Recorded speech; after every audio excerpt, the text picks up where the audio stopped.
예수님은 십자가 지실 때 6월절에 맞춰서 예루살렘 성전으로 올라가셨습니다. 왜냐하면 6월절이 구약시대 어떤 의미입니까? 그 장자의 죽음을 피하기 위해서 문설주와 임방이 어린 양의 피를 바르고 그 어린 양의 피를 바른 곳마다 이제 죽음의 신이 넘어가죠. 6월 대절에 다 구원받는 그 의미를 예표하기 위해서 예수님께서 6월절에 맞춰서 본인이 어린 양 되심을 나타내시려고, 내가 죽음으로 인해서 죽음에서 여러분이 구원받는다는 것을 알려주시려고 6월절 맞춰서 십자가를 지러 예루살렘으로 들어가셨습니다.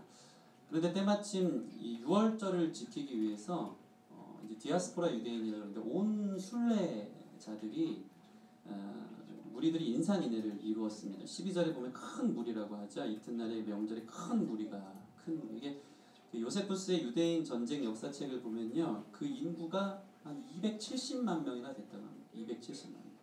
270만 명이면 어느 정도냐면 대구 인구예요. 대구 사람들. 이 명절 그 한날 그 일주일에 6월절 예식을 지키기 위해서 예루살렘 성전으로 그 많은 순례객들이 대구 인구가 다 지금 올라와서 그 무리를 이룬 것이죠. 이 유대인들의 종교성은 매우 강합니다. 뿔뿔이 흩어져 지내다가 오직 그 예루살렘 성전만을 유일하고 합법적이고 신성한 성전으로 여겼기 때문에 6월절 제사를 드리기 위해서 수백 킬로 떨어진 곳에서 그 당시 그곳을 건너와 예루살렘으로 순례길을 온 것입니다. 그 당시 예루살렘 성에는요, 이 예수님이라는 분에 대한 소문이 허다하게 퍼졌었습니다.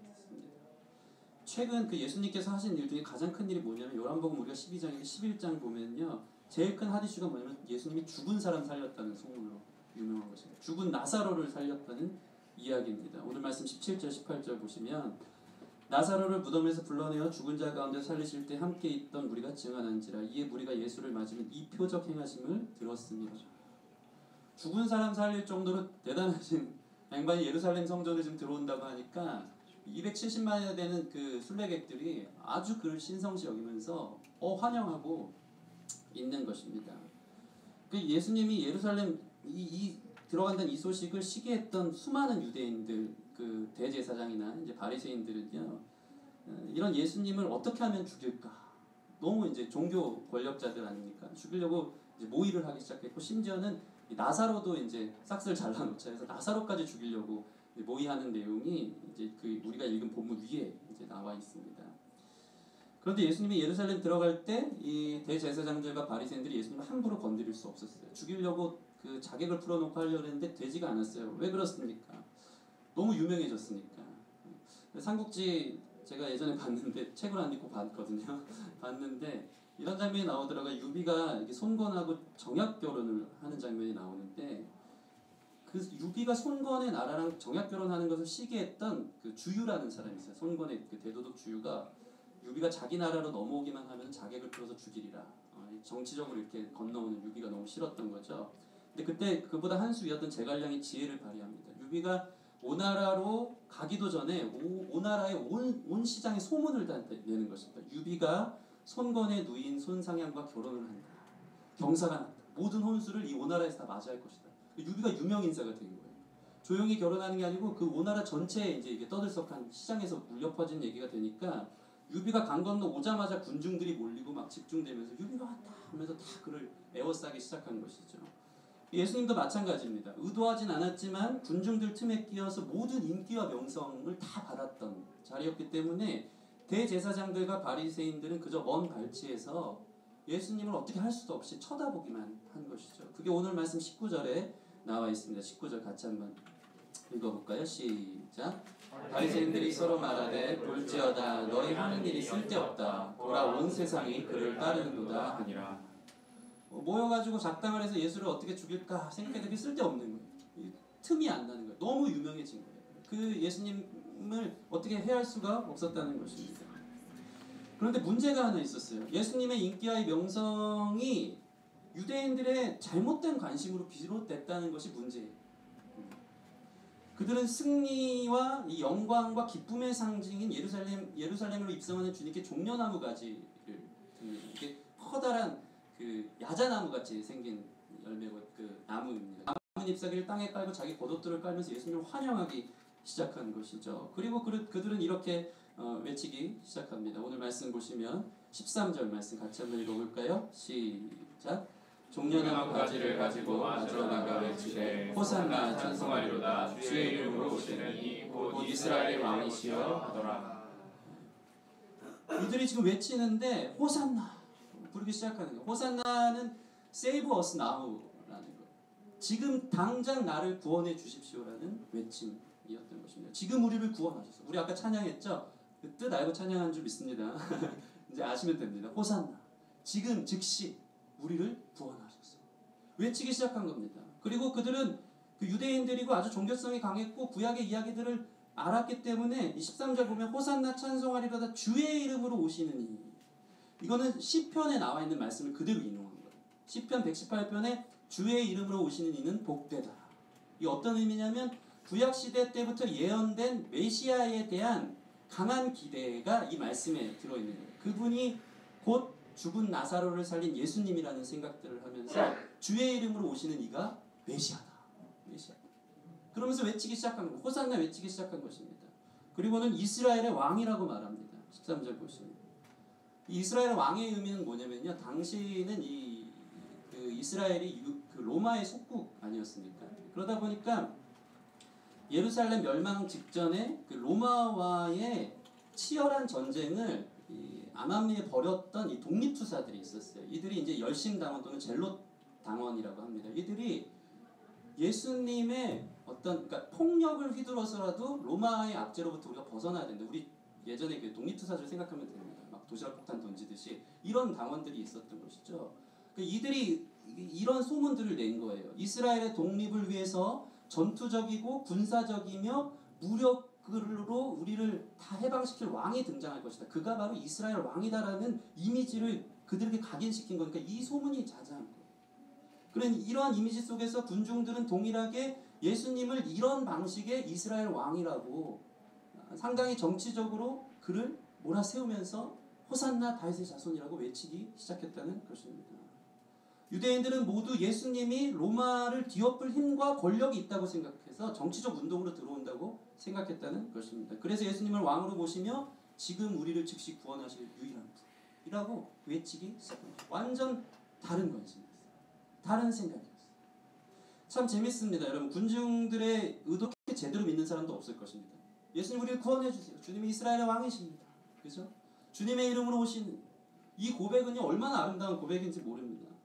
얼마나 확실한 믿음의 고백입니다. 다 맞는 말이고 다 제대로 된 고백입니다. 근데 이게 참 무서운 거예요. 고백은 제대로인데 예수님의 의도와는 전혀 다른 생각을 가진 동상이몽을 가진 많은 사람들이 신앙생활을 한다는 것입니다. 호산나 찬양해요. 주님은 왕이십니다. 고백해요. 근데 그게 주님의 생각과 의도와는 전혀 다른 내 입장에서 나를 필요로 하게 나의 어떠함을 구원해주는 왕이라고 생각할 때가 너무 많이 있는 것입니다. 여러분 오늘 예배드리면서 어떤 찬양과 경배를 올려드렸습니까?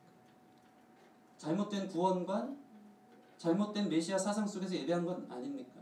그저 종교적으로 복받기 위해서 주님을 왕 삼는 건 아닌지, 또는 내 삶의 안락한 미래를 위해서 주님을 찬양하는 것은 아닌지, 죽어서 천국 티켓 하나 따내려고 예수님 그렇게 이용하는 그래서 주님 오세요. 주님 왕이십니다. 사실 왕은 나면서 하나님 이용하려는 모습으로 겉으로는 똑같은 찬양하는데 우리 마음 깊은 곳에 이런 신앙의 종교적인 우상 섬기는 듯한 태도가 있다는 것입니다. 여러분 주님을 그저 그렇게 도깨비 방망이처럼 생각하는지 아니면 정말 예수님을 사랑하는 인격적 관계가 있는지를 자기 자신이 좀 점검해보는 시간 되었으면 좋겠습니다. 예수님 사랑해서 예수님 마음을 알고 예수님이 왜 십자가 지러 예루살렘에 입성하셨는지에 대해서 우리가 알고 그 주님을 사랑하는 저와 여러분 됐으면 좋겠습니다. 유대인들은요 하나님의 의도와는 전혀 상관없이 구약의 말씀을 인용하면서까지 자기 편의대로 자기 필요대로 예수님을 갖다 붙인 뭣도 모르는 광신도였던 거예요. 주님의 의도랑은 전혀 다른 생각으로 예수님을 환영했던 것입니다.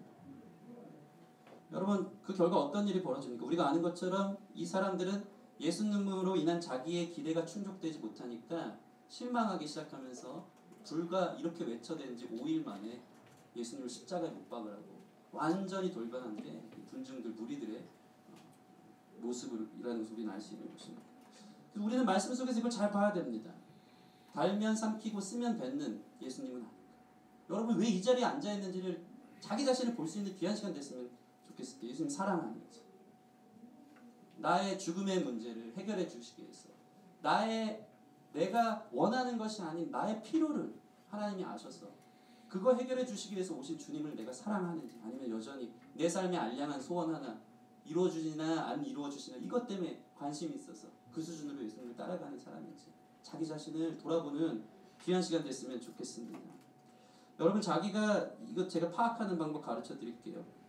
교회 다니는 이유를 보면요, 여러분이 제대로 된 신자인가 아니면 그냥 맹신인지 다 드러납니다. 여러분은 왜 예수님을 호산나하면서 환영합니까? 여러분이 예수님을 뭐라고 고백하느냐가 여러분이 진짜 하나님 사랑하는 사람인지 아닌지가 나타나는 거예요. 어떤 사람은요, 교회를 이런 방식으로 다녀요. 교회를 그냥 병원 오듯이 오는 사람들이 있습니다. 예수님을 의사 정도로 생각하는 거예요. 뭡니까? 늘 아픈 내 삶을 좀 고침받으러 오는 사람들은 예수님을 의사 정도로 생각하는 사람. 어떤 사람들은요, 예수님을 심리 상담사 정도로 생각합니다. 얘들은 교회에 와서 자기 상담사 정도로 생각합니다. 예수님 살면서 어떻게 좋은 데 취직하지는 않을까, 자기의 미래를 설계해주고 직장 구해주는 분으로 생각해서 교회에 오는 분들이 있습니다. 어떤 사람들은요, 예수님을 교육 컨설턴트로 생각하는 사람이 있어요. 그래서 자기 자녀들 잘 맡겨놓으면 신앙교육 안에서 잘 클 것 같다는 그런 생각으로 교회 다니는 사람들이 많이 있다는 것입니다. 여러분 일일이 다 저는 사실 여러분에게 물어보고 싶어요.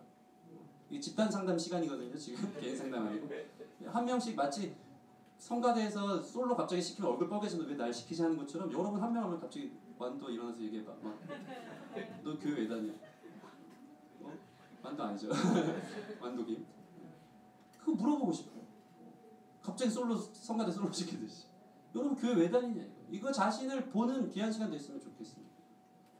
그냥 내가 왜 호산나를 외치는가 이거를 보는 시간이 되어져야 한다는 것입니다. 물론 교회 와서 고침받고 긍정의 힘을 얻고 미래에 대한 기대가 생기고 해야 됩니다. 그런데 만약 자신의 이기적인 기대로만 다닌다면 우리도 결국에는 그 기대가 충족되지 못했을 때 예수님 등지고 십자가에 못 박으라 하는 그 사람들과 똑같은 사람이라는 것입니다. 그 2000년 전 예수님을 십자가에 못 박았던 군중 속에 우리 자신이 있는 거예요. 예수님 그렇게 믿으면. 예수님 사랑하지 않고 내가 기대했던 바 이루어지지 않으면, 내가 이렇게 신앙생활했고 이렇게 봉사했고 이렇게 기도했고 이렇게 헌신했는데 주님 내 삶에 돌아온 게 이게 뭡니까? 불평과 원망만 남아있으면 똑같은 사람인 거예요. 결국 예수님 등지고 십자가 못 박으라 하는 사람들 되는 겁니다. 팬입니까? 제자입니까? 팬은 언제든지 떠날 수 있어요. 여러분 제자입니까? 주님 사랑합니까? 우리 사랑프로 청년들 하나님 찾으시는 한 사람의 예배자, 주님 사랑하는 한 명 한 명 되었으면 좋겠습니다. 그런데 놀라운 건 뭐냐면요, 이런 군중들과 전혀 다른 자신의 길을 묵묵히 걸어가신 한 분이 계시죠. 그분이 바로 예수님입니다. 예수님의 퍼포먼스는 이들하고 전혀 달랐어요. 14절 말씀 같이 한번 읽어보겠습니다. 시작. 예수는 한 어린 나귀를 보고 다시. 여러분 생각해보세요. 얼마나 웃긴 퍼포먼스, 무슨 블랙 코미디도 아니고 왕이 입성하는데, 그 인기와 명성을 얻은 왕이 입성을 하는데 왕의 입성이라고 하기에는 너무나도 초라합니다. 나귀도 잘 뛰지도 못하는 어린 나귀, 발이 땅에 끌렸을 것 같아요. 사람들하고 권위 있는 백마탄 개선군처럼 입성하는 왕이라면 백마탄 위에서 권위 있게 탁 쳐다보면서 승리를 선포하고 내가 너희를 이끌 정치적인 왕이다 이렇게 왔을 텐데, 나귀 새끼 타고 오는 정도의 눈높이면 이렇게 위에 탄 듯 마는 듯 옆에 이렇게 보면서 요 정도 이렇게 뒤뚱뒤뚱거리면서 그렇게 초라하게 그분의 사역을 시작하는 사역 선언을 하면서 그 길을 걸어간다는 것입니다. 제가 군대에서 사단장만, 군대 갔다 온 분은 알겠지만 사단장만 한번 입성을 해도 그 전날은 전쟁입니다. 갑자기 모든 스케줄이 뒤로 되고요. 갑자기 없던 화단이 생기기 시작하고 땅속에 있던 모든 돌들을 파내어서 돌탑을 쌓기 시작하죠. 사단장의 권위예요. 1호차 떴다 그러면은 군악대 울려 다 도열해가지고 하루 종일 오전 내내 충성 그것만 계속 노력을 연습을 충성 더 크게 도열해가지고 차렷 경례하고 여기 빵 터져 있었어요. 지금 현역 군인이신 분. 깃발 흔들면서 군악대 팡파르가 울려 퍼지죠. 사단장은 거기에 손을 흔들면서 대응합니다. 이게 그냥 일개 사단장의 입성 장면입니다. 그런데 예수님이 이스라엘 왕으로 입성하는 거면 죽은 사람까지 살릴 만큼 수많은 사람의 인기와 명성을 얻었다면 좀 비유 좀 맞춰줬으면 좋았을 것 같은데, 멋진 백마 타고 오셔도 좋았을 것 같은데 실제로 그런 자격이 있으니까 나 이런 사람이야 해줬으면 좋겠는데 군중들이 겉옷 깔고 종려나무 가지 흔들기는 너무 초라한 평화주의자 그 어떤 위엄도 권위도 찾아볼 수 없는 그들과 맞는 눈높이에 입성하시는 분 차라리 나귀를 타고 오시지 말지 우리 예수님 굳이 안 그러셔도 될 것 같은데 이렇게 들어오고 계십니다. 왜 그렇습니까? 왜 그렇습니까? 우리 15절 말씀 같이 읽어보겠습니다. 15절 시작. 이는 기록된 바 시온에 따라 두려워하지 말라 보라 너의 왕이 나귀 새끼를 타고 오신다와 같더라. 아멘. 예수님은 구약 성경의 예언을 그대로 성취하기 위해 하나님 아버지 사랑에서 그분의 명성과 인기와 자존심 다 내려놓고 그 말씀 성취하기 위해 순종함으로 어린 나귀 새끼 타고 그 길을 걸어 들어오신 것입니다. 예수님의 인생에 있어서 가장 중요한 것은 그분의 어떠함이 아닌 말씀의 권위 아래 순종하는 삶, 하나님 뜻에 순종하는 삶이 예수님에게 있어서 최고의 인생의 목적이었다는 것입니다. 구약 성경을 인용해서 오해했던 백성들에게 오히려 예수님은 구약 성경으로 그들을 교정하고 계신 겁니다. 나 그 니들이 얘기하는 구약에서 얘기하는 그런 니들이 필요할 때 이 말씀 좋으니까 끌어다가 너희 입맛에 맞게 말씀 이용해 먹는 그런 왕 아니야.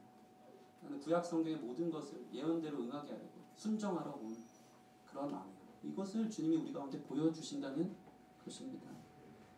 나는 말씀을 이루기 위해 온 사람이야. 내게 가장 중요한 것은 말씀의 권위 아래 있는 것, 하나님께 순종하는 것. 그래서 사람들이 부르짖는 왕의 찬미에 박수에 속지 않았습니다. 주님. 그들이 기대하는 권세로 오지 않았고요. 예수님의 체면보다 높은 자리보다 귀한 말씀 순종이 예수님에게 있어서 제일 큰 권세였던 것입니다.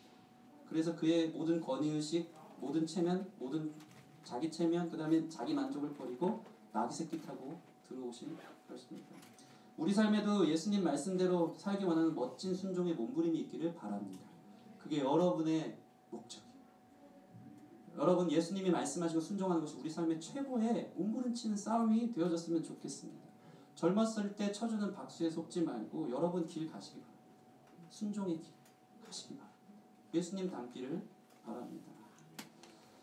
가끔씩 텔레비 보면요 아주 오랜만에 연예인들 나올 때가 있어요. 4년 5년 만에 그 사람들 인기 진짜 많이 얻었던 사람인데 세월이 얼마나 벌써 저는 그렇게 생각 안 했는데 20년 만에 나오는 사람이에요. 지금 와 20년 전에 그런 사람들이 막 나와요. 나오는데 막 예능 같은 데 나와서 인터뷰를 하면요 그렇게 울면서 갑자기 예능인데 인간극장으로 바뀌었대요.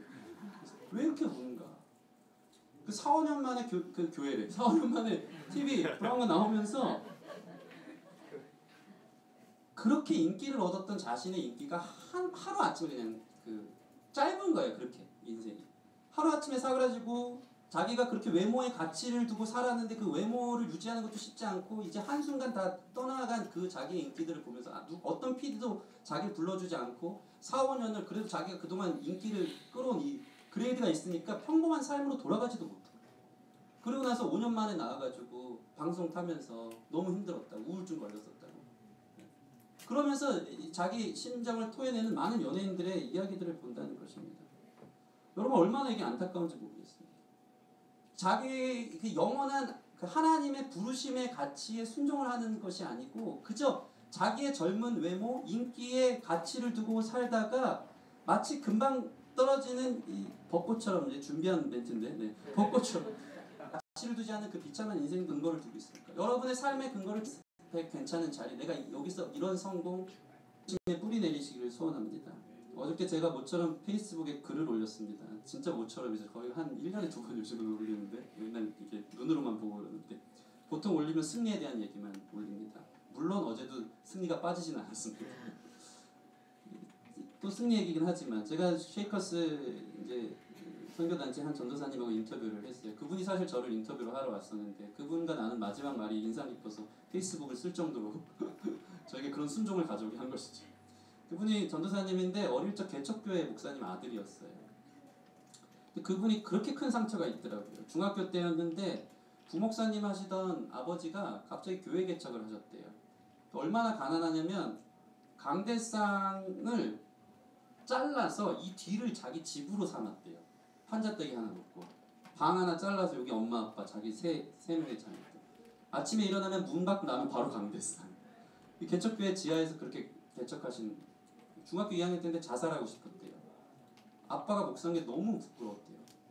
나는 왜 이렇게 외롭고 내 또래 친구들도 하나도 없고 그나마 저는 이런 영광의 자리에 여러분과 함께 예배하는데 저의 미래를 잘 모르죠. 어떻게 될지 모르죠. 우리 요한 목사님이랑 승승장구하고 평생 갈 수도 있지만 5년 만에 분리개척해서 모르는 거예요. 어떤 미래가 올지는 모르는 거예요. 승리 생각나는 거예요. 아, 우리 승리 내가 괜히 목사 돼가지고 승리 상처만 주고 난 부끄럽게 이렇게 키우면 어떡하나 막 걱정이 되는데 그 전사님이 그 얘기 하더라고요. 근데 그 덕분에 하나님 만났대요. 그래서 저의 삶의 모든 섭리가 하나님의 은혜였다는 고백을 하더라고요. 제가 그거 보고 너무 감동해가지고 아, 그렇구나. 내 삶의 조건이나 환경은 다 무너지고 세상적인 기준으로 볼 때 다 미달릴지 모르겠지만 하나님 앞에 순종하는 인생이 은혜 받은 인생이고 거기가 진짜 제가 멋있는 멘트를 그때 마지막에 달지 않았습니까? 편안함은 없지만 평안한 삶이 아니겠는가. 여러분 스타일 편안하지 않죠? 평안한 라인 맞추고 있는 신나서 편안하지 않죠? 평안한 삶. 여러분 하나님 앞에 순종하는 평안함이 무엇인지 경험하시기 바랍니다. 남들 예수님 인기 있다고 그 명성에 예수님이 놀아났다면 그냥 일장춘몽장 그냥 그 인기 끝나면 끝인 거예요. 그러나 예수님은 하나님 말씀에 순종했기 때문에 영원한 왕이 되신 줄 믿으시기 바랍니다. 우리 삶에 여러분을 향한 하나님의 부르심을 따라 누가 뭐라 그래도 남들 눈치 보지 말고 젊었을 때 치는 박수에 속지 말고 여러분 자신의 길을 걸어가시기 바랍니다. 예수님처럼 걸어갈 수 있는 저와 여러분 되었으면 좋겠습니다. 예수님은 또 왜 어린 나귀를 타고 오셨습니까? 예수님은 지극히 연약한 모습으로 예루살렘에 등장하신 것입니다. 사실 이것은 예수님이 이 땅에 오실 때부터 예견된 모습이죠. 우주의 창조자가 그 낮고 비천한 인간의 모습 말고 하는 정반대의 노선을 취하십니다.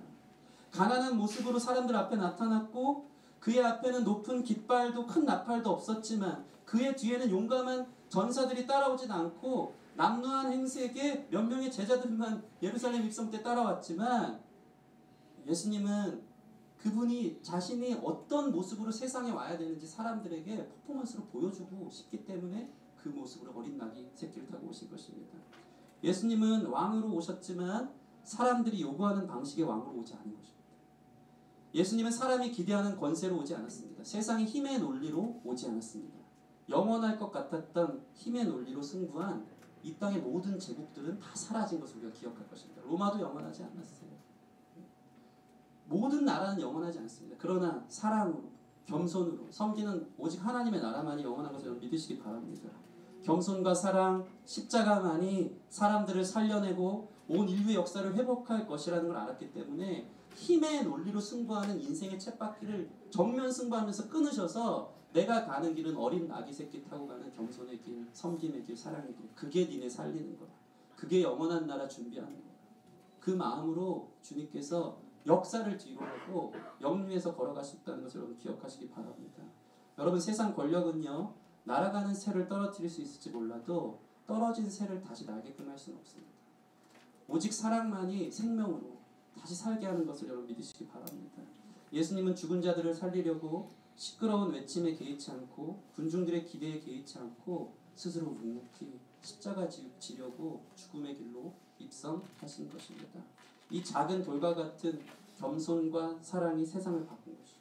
힘의 논리가 아닌 십자가의 사랑이 영원한 나라를 가져온 것입니다. 우리 다니엘서 2장 44절 45절 말씀 보면 이런 내용이 있습니다. 같이 시작. 시대에 하늘의 하나님이 한 나라를 세우리니 이것은 영원히 망하지도 아니할 것이요 그 국권이 다른 백성에게로 돌아가지 아니할 것이요 도리어 이 모든 나라를 쳐서 멸망시키고 영원히 설 것이라. 손대지 아니한 돌이 산에서 나와서 새와 놋과 진흙과 은과 금을 부서뜨린 것을 왕께서 보신 것을 크신 하나님이 장래일을 왕께 알게 하신 것이라. 이 꿈은 참되고 이 해석은 확실하니이다. 아멘. 작은 뜨인돌 하나가 세상의 힘의 권리로 논리로 승부하는 것을 완전히 깨부셔서 사랑으로 겸손으로 영원한 나라를 만들었던 것을 기억하시기 바랍니다. 우리의 삶이 그렇게 예수님 따라가는 삶 되었으면 좋겠습니다. 그 사랑이 아니면은 우리를 살릴 수가 없었던 거죠. 죽음에서 우리를 구원할 수 있는 유일한 길은 십자가밖에 없었기 때문에 그 길을 주님께서 걸어가신 것입니다. 말씀을 마칩니다. 오늘은 종려주일이에요. 종려주일은 교회에서는 전통적으로 데이 오브 콘트라스트 아이러니, 이게 무슨 뜻이냐면 쉽게 그냥 종려주일은 곧 아이러니의 날이에요. 아이러니한 날, 모순이다. 왜 모순인지 아십니까? 왕인데 어린 나귀 새끼를 타고 입성한 날이어서 그래요. 군중들의 환호와 찬양의 날인데 그게 곧 고난주간의 시작을 알리는 날이기 때문에 더 큰 아이러니는 뭐냐면 군중들은 예수님을 아는 것처럼 우리를 구원하시는 호산나 외쳤지만 사실 전혀 그들이 기대했던 어떤 바와는 다른 외침 아니었습니까? 그럼에도 불구하고 예수님은 너희 말이 옳도다. 누가복음 보면요, 니네가 조용할지라도 돌들이라도 들어서 외쳐 찬양할지라도. 이 호산나, 그분은 정말 구원자이셨어요. 그들이 생각한 구원과 예수님이 십자가의 길을 가셔서 죽음 권세에서 우리를 해방시킨 그 구원이 아이러니야. 그들은 다른 방식으로 호산나 외쳤지만 주님은 정말 우리를 구원하시기 위해서 호산나 찬양받기 합당한 분이라는 거예요. 그래서 아이러니한 날이 종려주일이라는 것입니다. 왕이 스스로 십자가의 죽음을 향해 아무도 몰랐던 그 길을 묵묵히 걸어가는 날. 5일 만에 군중들이 바뀌어서 예수님을 십자가에 못 박일 줄 주님이 아셨음에도 불구하고 사랑으로 그 길을 걸어간 날. 그것이 바로 종려주일이라는 것입니다. 여러분, 우리 인생이 이 길을 닮아서 걸어가길 바랍니다. 대통령들이 다들 자기 살기 위해서 이제 준비하고 그러지 않습니까? 보면은 자기 유익 도모하는데 우리 예수님 대통령 오시면은 우리 살리기 위해서 오시는 분인 줄 믿습니다. 그분은 승리의 왕이시며 사랑의 왕이신 것입니다. 여러분이 종려주일을 묵상하면서 여러분 된 것이 하나님의 은혜이기에 세상 논리로 승부하지 않고 겸손하게 걸어가는 저와 여러분 됐으면 좋겠습니다. 우리 같이 찬양하고 기도하는 시간 가졌으면 좋겠습니다.